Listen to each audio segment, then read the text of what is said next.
Hey guys, remember when I did a video explaining what a product manager does and I said he sits in the center of tech, business and UX? Well, I have done a video before explaining various tech concepts, but I thought it's about time that I also explain to you the business of being a product manager. After all, a product manager does have to be a master of few trades and tech is just one of it. So while we've covered tech topics in a series before, now I'm kickstarting a series about business concepts, and this video is the first of many. So in this video, we're going to be talking about product life cycle, and I'll explain all the 4 stages that a product goes through, which is intro, growth, maturity and decline. I'll also help you understand what is a PM's role depending on which stage the product or the startup is. So without further ado, let's get started. Oh wait, before we do, guys, if you like the content, then please do like this video and subscribe to this channel. Also, if you've heard of this term before, do comment on the section below and tell me what you think of it. And if you want me to make videos on some other business related topics, then also do comment on the section below and let me know. I'll pick them up for the series. So now coming to product life cycle. Like I said, there are 4 stages: introduction, growth, maturity and decline. So product life cycle is a lot like any life cycle. Remember your favorite pup? How cute he was when he was born? Such a cute ball of fur, just learning how to walk, eat, play. He is so dependent on your cues to learn how to be lovable. Similarly, a startup during their early stages is learning how to be useful for their users. So they depend a lot on cues from the users, feedback from the users on how to be just that, lovable. If you're a product manager at this stage, well, your main job is to keep your eyes and ears open.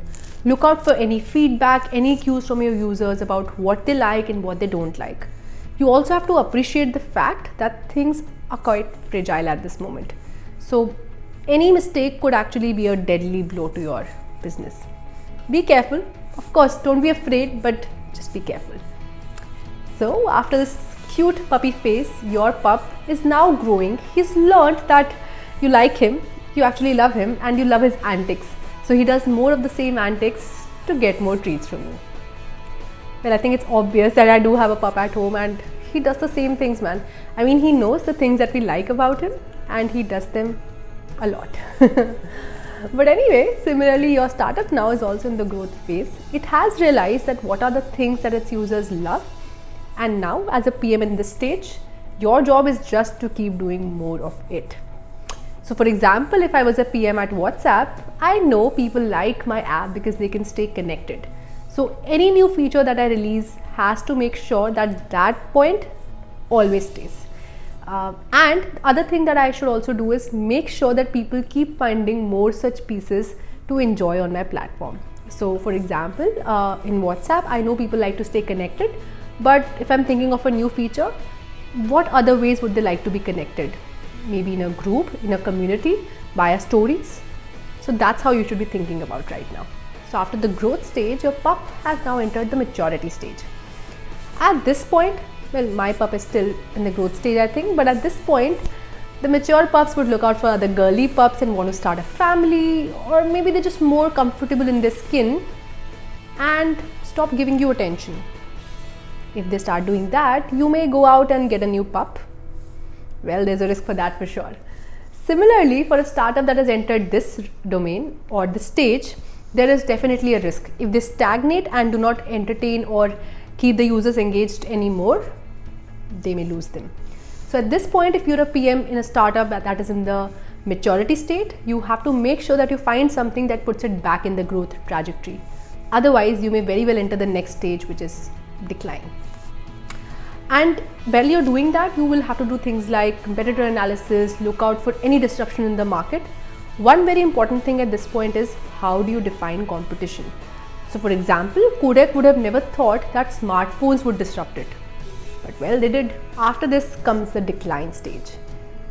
If sadly you find yourself in such a position, well then I have one option for you: look out. I have done a video for that as well. So, I've linked above the video about networking and finding a job.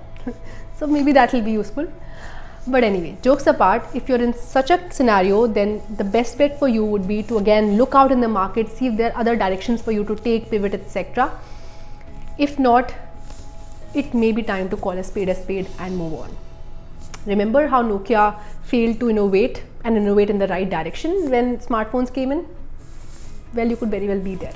So with this, we come to an end on our video on the 4 stages of product life cycle. I hope you understood this topic well, and you also understood what you must do if you're a product manager in such an organization. Honestly, by the way, this is not just for product managers, but anyone who's working in such a company or owns a startup which is in one of these phases. So with this, we end this video. If you have any comments, suggestions, anything for me, please comment on the section below. And if you like the content, please like the video and subscribe to this channel. I'll see you next time.